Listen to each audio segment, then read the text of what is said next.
দক্ষিণবঙ্গ জুড়ে আজও রয়েছে ঝড় বৃষ্টির পূর্বাভাস। হাওয়া অফিসের পূর্বাভাস 40 থেকে 50 কিলোমিটার প্রতি ঘন্টা বেগে ঝড় হতে পারে। আগামী 25 তারিখ থেকে দক্ষিণবঙ্গে ভারী বৃষ্টিপাতের পূর্বাভাস জারি করেছে হাওয়া অফিস। একাধিক জেলায় প্রবল বৃষ্টির সম্ভাবনা রয়েছে।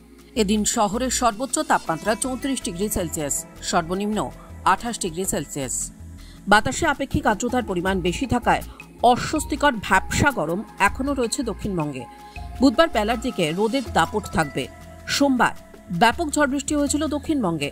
মঙ্গলবার ঝড় বৃষ্টির পূর্বাভাস থাকলেও খুব একটা হয়নি। বুধবার ঝড় বৃষ্টির প্রবল সম্ভাবনা রয়েছে। অন্যদিকে বঙ্গোপসাগরে ঘূর্ণিঝড় তৈরির অনুকূল পরিস্থিতি সৃষ্টি হয়েছে। তবে এখনও হাওয়া অফিস ঘূর্ণিঝড় নিয়ে সতর্কতা জারি করেনি। 23 তারিখের মধ্যে সমস্ত মৎস্যজীবীকে ফিরে আসতে বলা হয়েছে। 24 তারিখ উত্তাল থাকবে সমুদ্র।